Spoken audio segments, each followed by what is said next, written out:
Hola hermanos, bienvenidos sean todos ustedes a la tercera parte de nuestra serie, el modelo de Dios que Dios bendice para el manejo de nuestras finanzas o de nuestro dinero. Y bien, continuaremos entonces, pues, no sin antes hacer un pequeño repaso. Básicamente hemos visto que en esta serie estudiaremos principalmente dos elementos, o todo esto se resume a dos elementos. El primero, la actitud de nuestro corazón y la identidad de nosotros que debemos de tener en relación al dinero, en relación a las finanzas. Actitud e identidad. Esto es los conceptos básicos principales que estamos viendo en esta serie, en donde la Biblia nos dice que son de bendición. La actitud de compartir, hermanos, con los que menos tienen. La actitud también de compartir, que al compartir es dar testimonio de que amamos a nuestros hermanos, que amamos a Jesucristo y que le seguimos. Y la identidad de que todo le pertenece a Cristo y que nosotros también le pertenecemos a Cristo, puesto que Cristo es soberano, es preeminente. Tiene la soberanía de todo porque Él es creador. Y bien, sigamos pues con el segundo principio. Ya vimos el primer principio, de que el primer principio es que solamente somos administradores. El segundo principio, pues, que es el tema de hoy, es la clasificación o los usos que le podemos dar al dinero. La Biblia, hermanos, muchos no lo saben, pero establece claramente varios usos que bíblicamente son aceptables delante de Dios, que le podemos dar al dinero.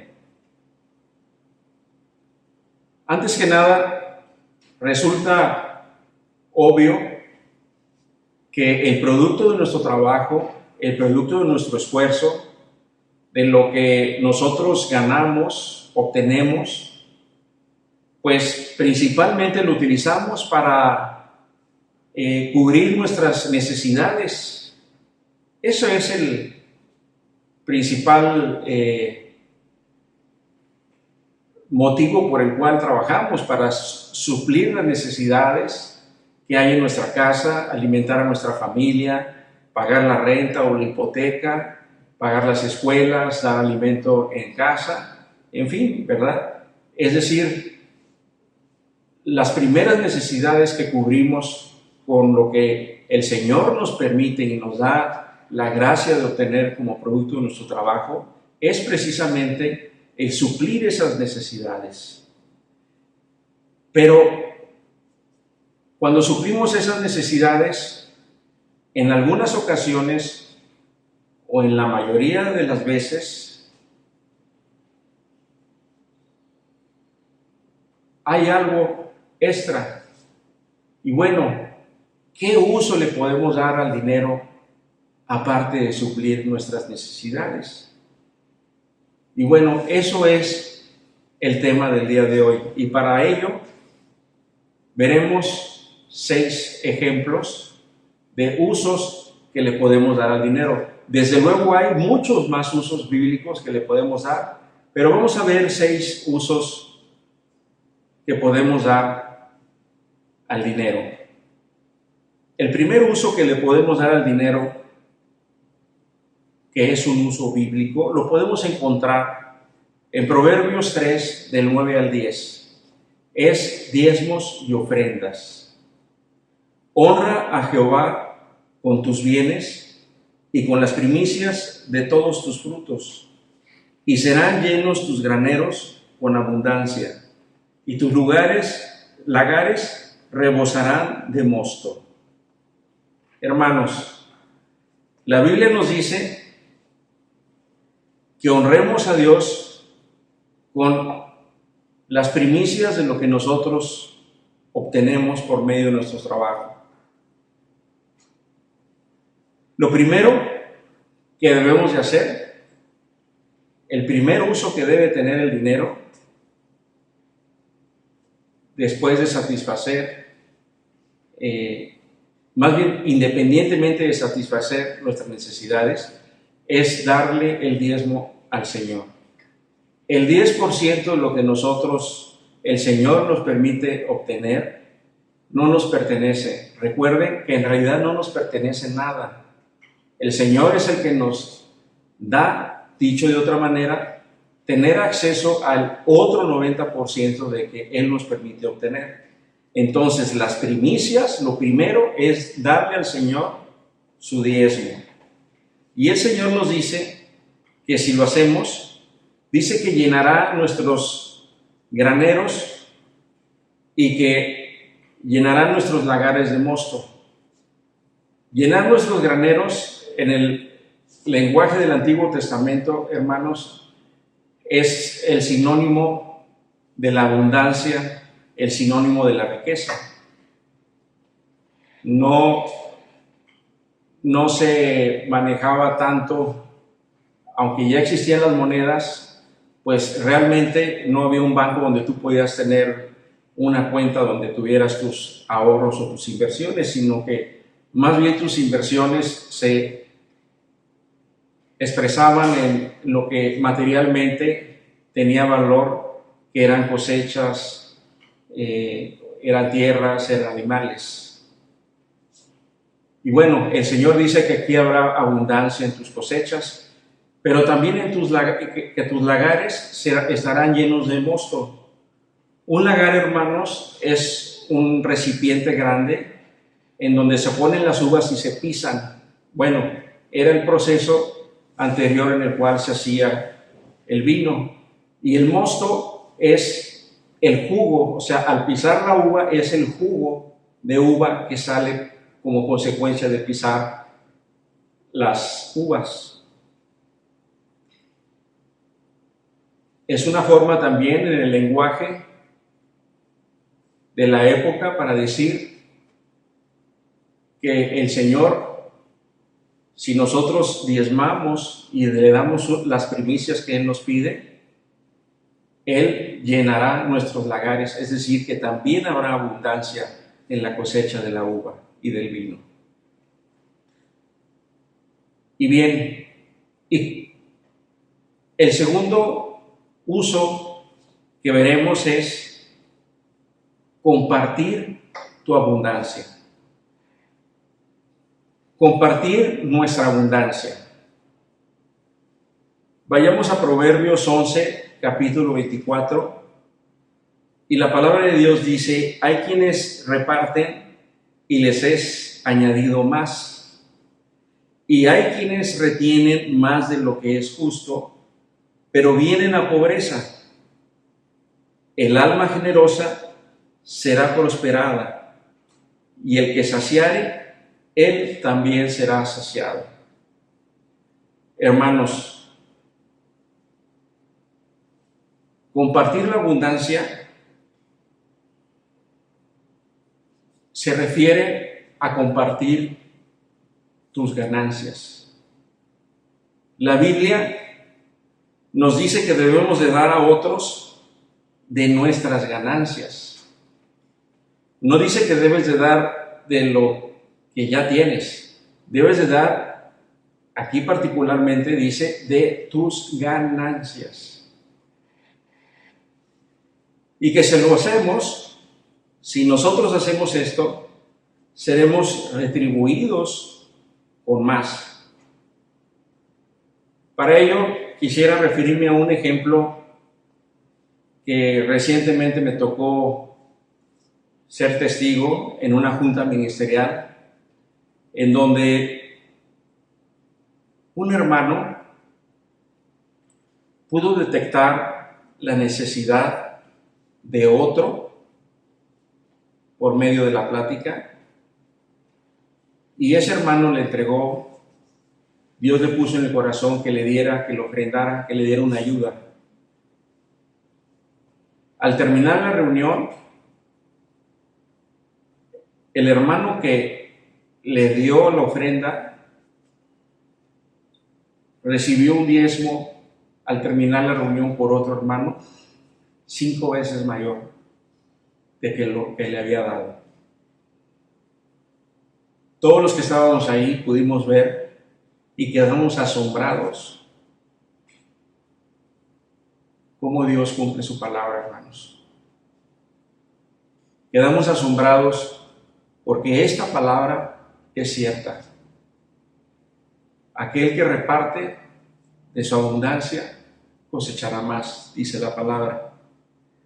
Pero en cambio, hermanos, si retenemos, si somos avaros, si la avaricia ha tomado parte de nuestro corazón o ha hecho esclavo nuestro corazón,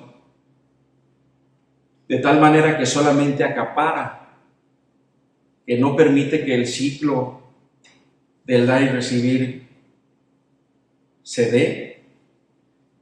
La Biblia nos dice que la bendición será obstruida. La generosidad es bendecida, hermanos. La generosidad es bendecida por Dios. El que ayuda a su prójimo a cubrir una necesidad, Dios le cubrirá sus propias necesidades. Aprovecho la oportunidad para dar un consejo para la oración. Un consejo que podrían ustedes incluir en sus oraciones es el siguiente: orar pidiéndole al Señor de esta forma: Señor, concédeme la gracia de poder ver la necesidad en mi prójimo para poder cubrirla. Hermanos, si el Señor te concede esa gracia, serás ampliamente bendecido. Amén. Y bien, pasemos al tercer uso bíblico que vamos a ver hoy del uso del dinero, y es heredar a nuestros hijos. Proverbios 13:22, la palabra de Dios dice: el bueno dejará herederos a los hijos de sus hijos, pero la riqueza del pecador, esta guardada para el justo. Lo repito: el bueno dejará herederos a los hijos de sus hijos, pero la riqueza del pecador está guardada para el justo. La herencia. ¿Qué es la herencia? La herencia es lo que nosotros legamos a nuestras siguientes generaciones. Trabajamos y vivimos también para dejar un legado, hermanos. Y la herencia que bendice Dios es la que trasciende, aquí dice la palabra, hasta la tercera generación. El Antiguo Testamento aquí en Proverbios dice la herencia de los hijos, la herencia de los hijos de tus hijos. O sea, está hablando de que heredes hasta tus nietos. tercera generación. Tus hijos son tu herencia y tus nietos también son tu herencia, hermano. Pero ¿por qué decimos, hermanos, hasta la tercera generación?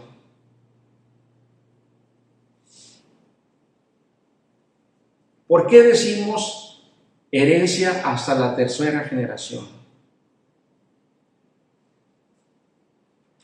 Estamos hablando de nuestros hijos y de nuestros nietos.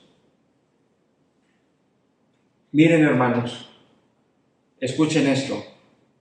En la medida en que nosotros enseñemos a nuestros hijos en el amor de Dios,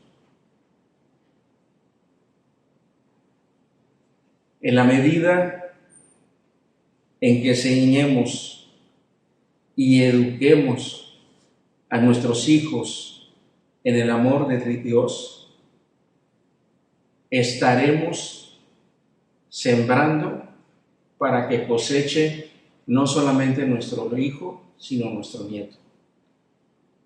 Porque lo que tú le enseñes a tu hijo lo enseñará a su hijo, que es tu nieto.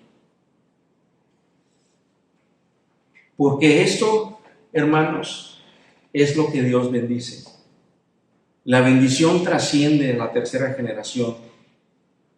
No solo heredamos bienes materiales, esto es muy importante, sino que heredamos también las enseñanzas en el amor de Cristo. La herencia no se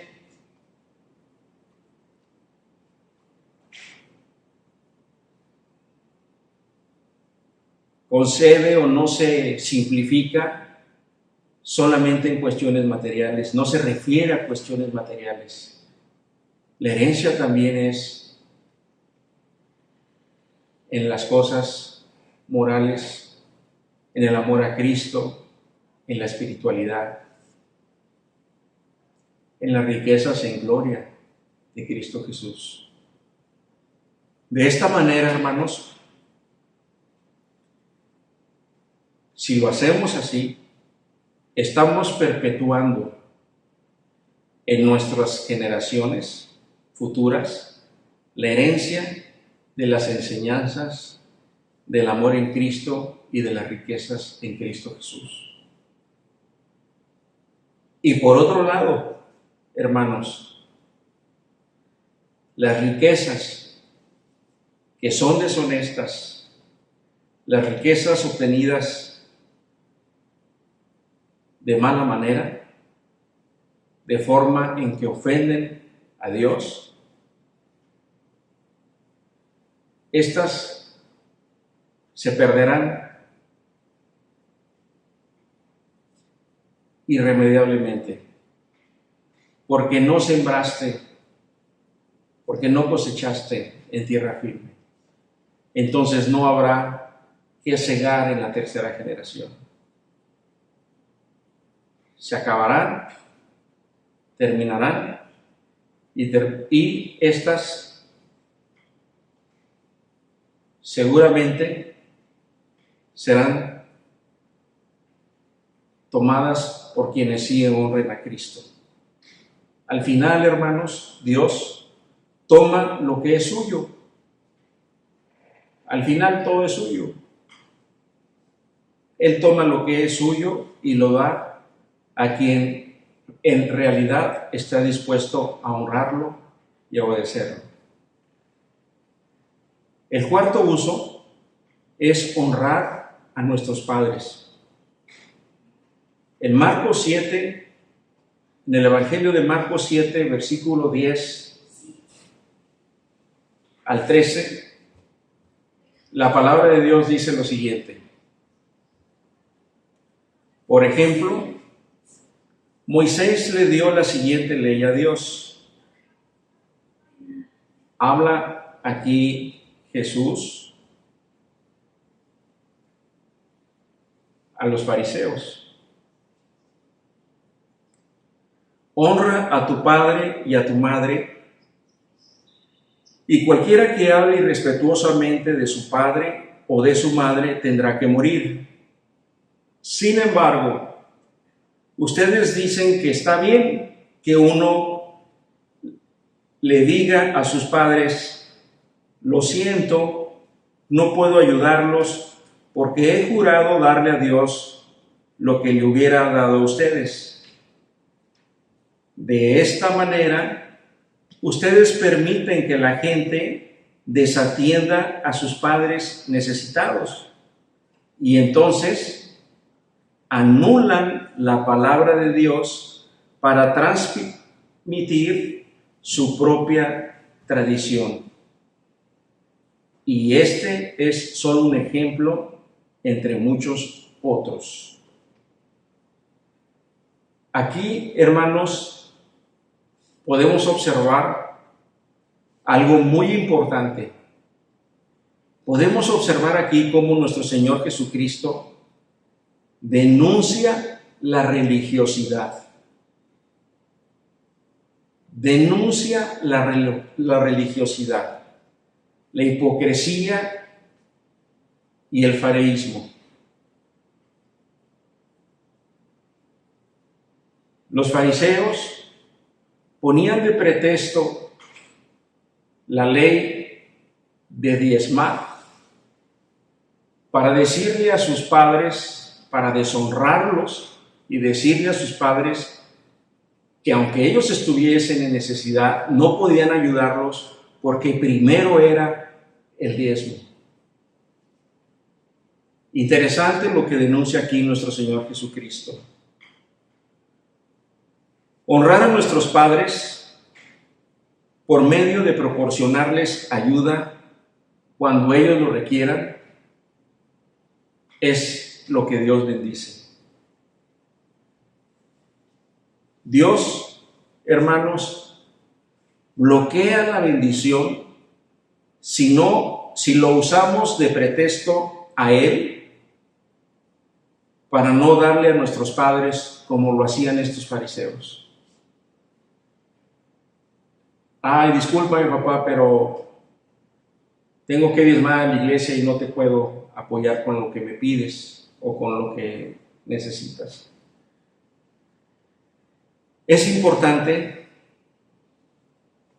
por ello, que en nuestro presupuesto de gastos siempre tengamos incluida una partida mensual de lo que puedas, hermano. 50 pesos, 100 pesos, 150 pesos. Pero que tengamos incluida una partida en nuestro presupuesto y que no toquemos para poder ayudar a nuestros padres. Un dinero que esté presupuestado, destinado a ayudar a nuestros padres cuando ellos lo requieran, si es el caso que aún tienen la bendición de que tus padres vivan.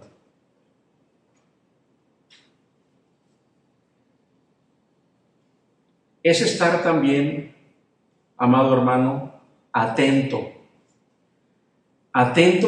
a las necesidades de tu padre o de tus padres. ¿Y cuál es la manera de estar atento a las necesidades de tus padres? Habla con ellos. Mantén una relación permanente, cordial con ellos. Si bien no estoy diciendo que tengan que hablarles 3 veces al día, sí por lo menos procura estar en contacto con ellos 1 o 2 veces a la semana y platicar con ellos. Porque miren, en la medida en que ustedes platiquen con sus padres, es como ustedes, Dios les va a permitir identificar sus necesidades reales.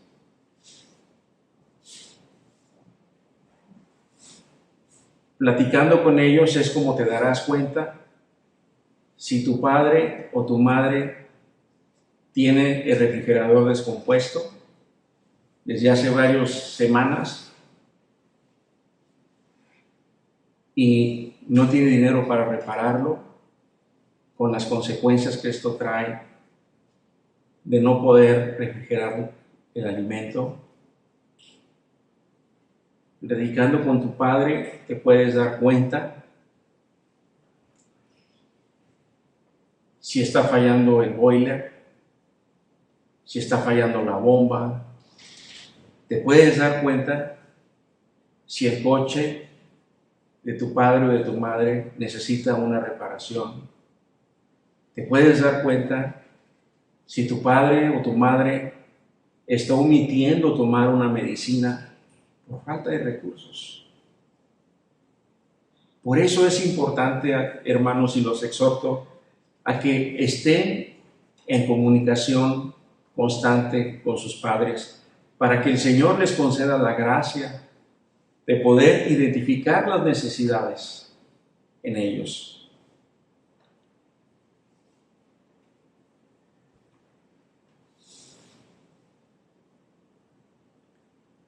Pero si tienes a tus padres aún y no hablas frecuentemente con ellos, me pregunto entonces, o pregúntate si es tu caso entonces, ¿cómo podrás darte cuenta de sus necesidades? Pidámosle a Dios, pues, hermanos, que nos conceda esa gracia de identificar las necesidades de nuestros padres. Recordemos el primer mandamiento de Dios con promesa, que es el siguiente: honrarás a tu padre y a tu madre para que te vaya bien y seas de larga vida, dice la palabra. Efesios 6, versículos 2 al 3. Quinto uso del dinero: pagar tributo o impuestos. Marcos 12, capítulo 12 del Evangelio de Marcos, versículo 14 al 17. Maestro, dijeron, sabemos lo honesto que eres. Eres imparcial y no tienes favoritismo. Enseñas con verdad el camino de Dios. Ahora dinos, ¿es correcto que paguemos impuestos al César o no? ¿Debemos o no pagarlos? Jesús se dio cuenta de su hipocresía y dijo, ¿por qué intentan atraparme? Muéstrenme una moneda romana y les diré. Cuando se la dieron, les preguntó, ¿a quién pertenece la imagen y el título grabado en la moneda? Al César, contestaron. Bien, dijo Jesús.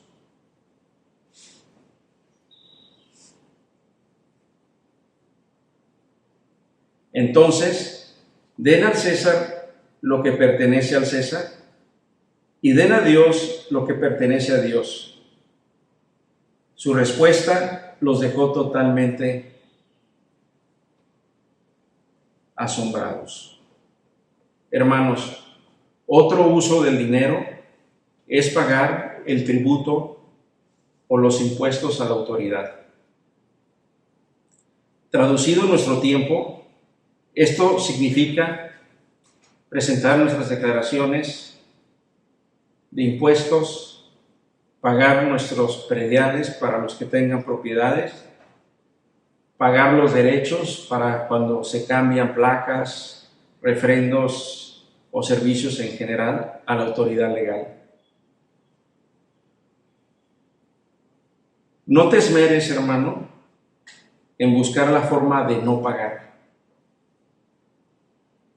No busques hacer arreglos por fuera. No busques ni alientes la corrupción, que es un flagelo que ha destruido nuestra sociedad en una forma terrible. No compres facturas para pagar menos impuestos. Paga tus impuestos, paga tus derechos y paga tus servicios, hermano.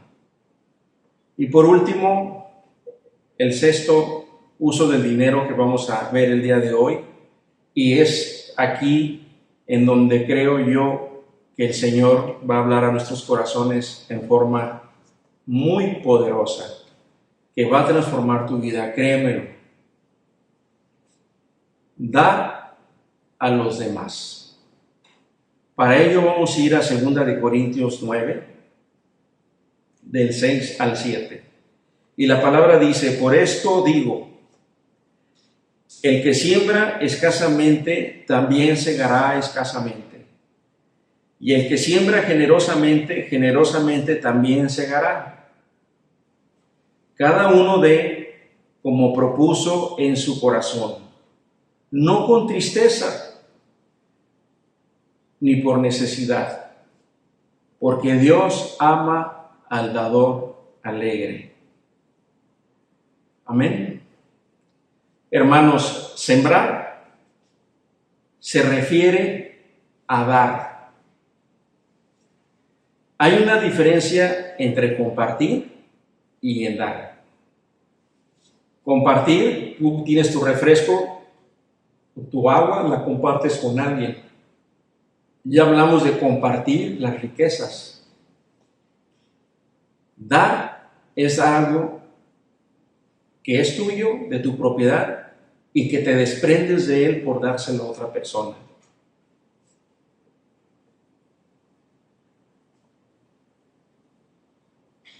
Sembrar, entonces, hermanos, se refiere a dar. El que da poco, dice la palabra, recibirá poco. El que da mucho, recibirá en abundancia. Hermanos, el dar es desprenderte de algo que es tuyo. Jesús nos instruye cómo dar. Que lo que demos, que lo que motiva, la motivación de dar, no sea por necesidad o por obligación. El apóstol Pablo dice que Dios nos ama, que Dios ama al que da con alegría. El dador alegre es el que da por el gusto de agradar a Dios y no a sí mismo. Y aquí vamos a ir entrando un poco más profundo. Escucha. El dador alegre es aquel que da por el gusto de agradar a Dios, no de agradarse a sí mismo. Esto nos plantea la siguiente tesis, hermanos. Dar por obligación son obras muertas. Dar alegremente es un fruto del Espíritu Santo, porque te proporciona gozo. Dador alegre. El dador que como fruto de su espíritu, del Espíritu Santo, da gozo. El primero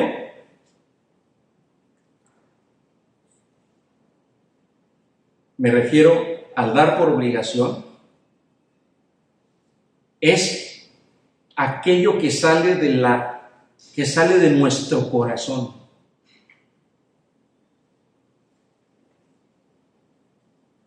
¿Cómo es nuestro corazón, hermanos?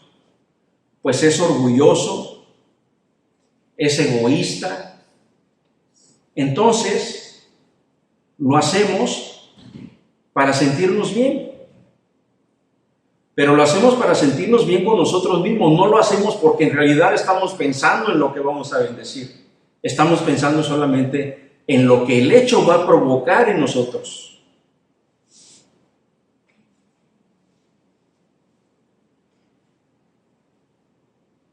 Es una mentira, hermanos,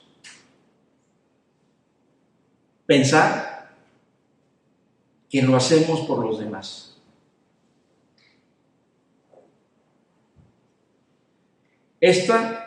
Hermanos, hacerlo de esta manera son las obras del hombre, son las obras que hace el hombre para satisfacer sus deseos,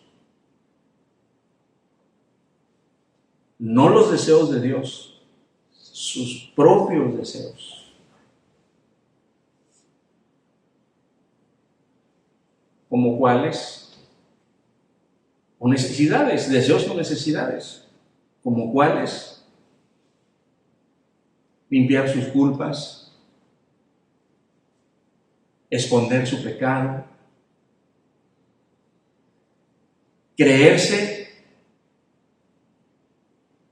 que es demasiado bueno porque sabe que ha sido demasiado malo. Y como sabe que ha sido demasiado malo, quiere convencerse a sí mismo que es bueno dando.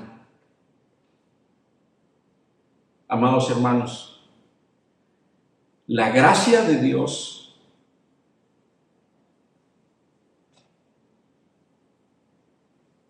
la gracia que nos da Dios para dar, la que viene de Él, la que no viene de nosotros, Dios la concede.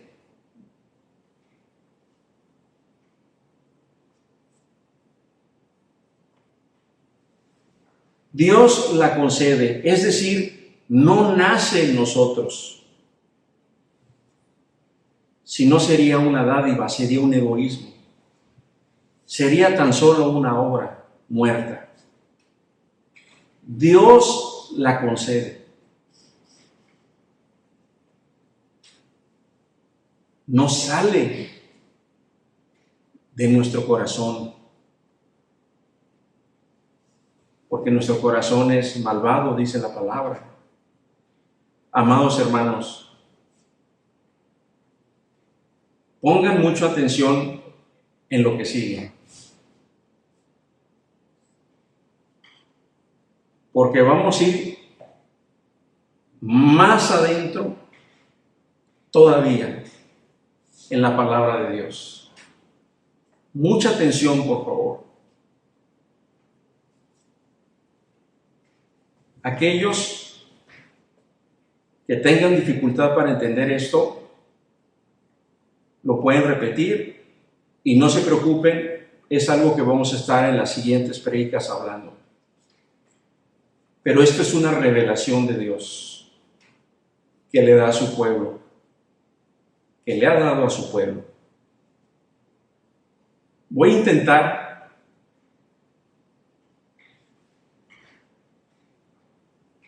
y le pido al Espíritu Santo que me conceda esa gracia de explicar cómo es que por medio de dar, hermanos,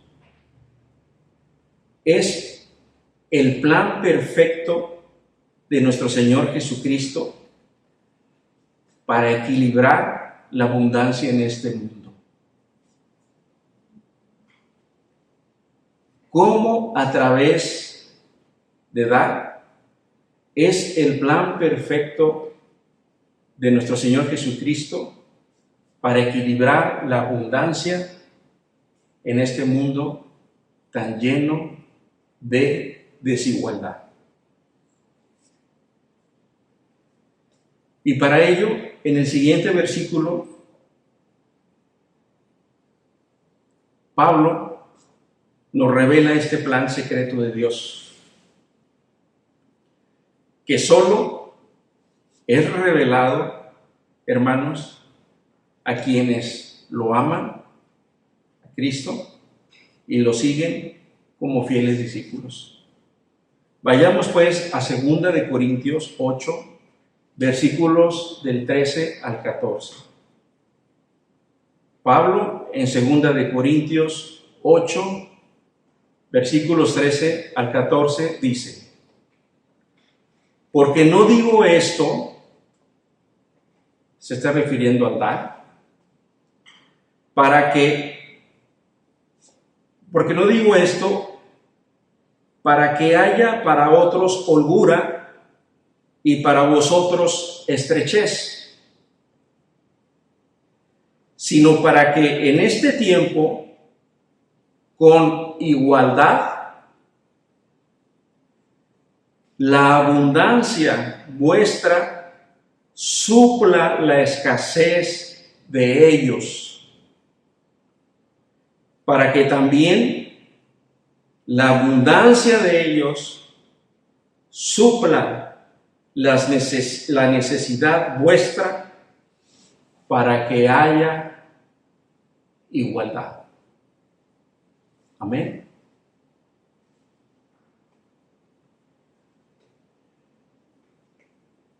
Lo voy a explicar así.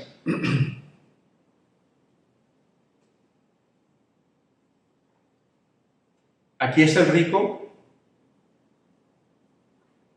y aquí está el pobre. Y la abundancia está arriba, es para ambos. Existe la abundancia de las riquezas para el rico y existe la abundancia de las necesidades del pobre.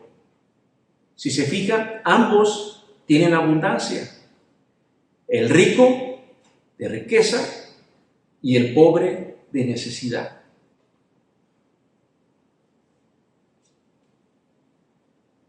En consecuencia, si el rico tiene abundancia de riqueza, entonces significa que tiene escasez de necesidad.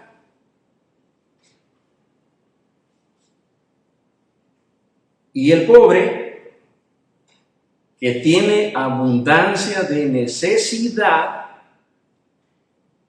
tiene escasez de riqueza. ¿Se fijan? Uno tiene lo que le hace falta al otro. El rico tiene lo que el pobre le hace falta y el pobre tiene lo que el rico le hace falta. Amados hermanos, las dos abundancias, la de riquezas y la de necesidad, ambas son valiosas. Y son valiosas, hermanos, porque permite, al intercambiarse, que haya igualdad. Ambas, a través del dar, permiten que haya igualdad. Al dar, hermanos, el rico llena su necesidad de escasez y el pobre llena su necesidad de riqueza. Ustedes estarán pensando, bueno, el pobre, puedo entender, porque es el concepto del mundo, vivimos en el mundo, así nos enseñaron desde chicos. Ustedes podrán decir, pastor, puedo entender perfectamente que el pobre haya llenado su necesidad por medio de la riqueza del rico.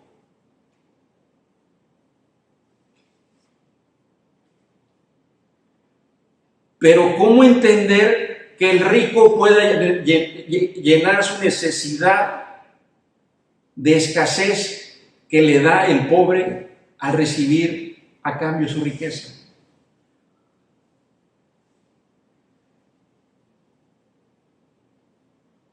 Al recibir el pobre la riqueza, la podrá utilizar para satisfacer sus necesidades, para comprar alimento, para pagar su renta, para pagar su luz, etcétera, su agua, para cubrir sus necesidades. Esto lo podemos entender perfectamente porque es un concepto que hemos aprendido del mundo. Pero, ¿qué hay del rico? ¿Qué cubrió su escasez de necesidad de dar? El mundo, hermanos, no tiene una respuesta para esto. El hombre espiritualmente sabemos que nace muerto. Por eso no lo podemos entender en el mundo. Sobre todo los que están espiritualmente muertos.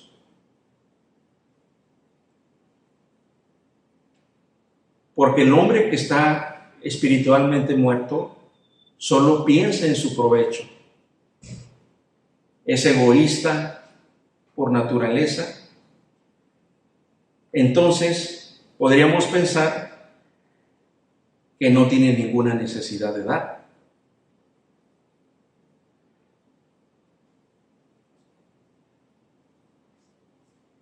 Y si no tiene ninguna necesidad de dar, pues no tendría ninguna necesidad que cubrir, pero sí la tiene, y es de escasez. ¿Saben algo? Dios creó al hombre, dice la palabra, a su imagen y semejanza. Así fue desde el principio. Ese es el ADN original que Dios puso en el hombre.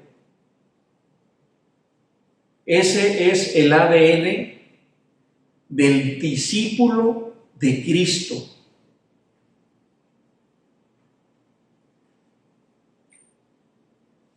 El anhelo verdadero, el anhelo del verdadero cristiano es tener el corazón dador de Cristo. ¿Quién es el gran dador, hermanos? Cristo. Y Jesucristo se gozó y se goza y se sigue gozando en dar y cubrir las necesidades de quienes lo aman y lo honran. Cristo se goza de cubrir las necesidades de los demás. Porque Cristo es rico, tiene todas las riquezas en gloria, es dueño de todo. Él se goza cuando nos da. Hermanos, el ejemplo más claro de entender esto es entender que hubo un hombre, el unigénito Hijo de Dios, que estuvo dispuesto a dar no dinero, no una manzana, estuvo dispuesto, amados hermanos, a dar su vida. Estuvo dispuesto a morir por ti y por mí, en la cruz del Calvario. Y lo hizo para reconciliarnos con nuestro Padre Celestial. Esa es la muestra más grandiosa, poderosa, sublime que podemos encontrar en la enseñanza de nuestro amado Jesucristo, de el dar. Hermanos,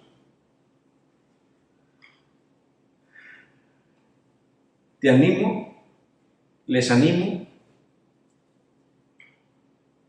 a que ahora que has escuchado estos mandatos bíblicos, reflexiones profundamente en tu corazón si has honrado a Dios llevándolos a cabo. Si la respuesta es sí, da la gloria a Dios porque ha puesto en tu corazón la revelación de su palabra sin que probablemente o incluso seguramente hayas escuchado siquiera de esto que acabamos de hablar. Pero si crees que no lo has hecho, porque no lo sabías, o bien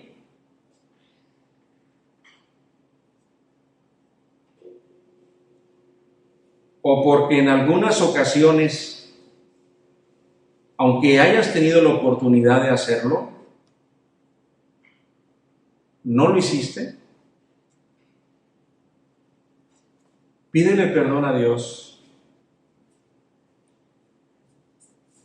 y pídele también que te conceda la gracia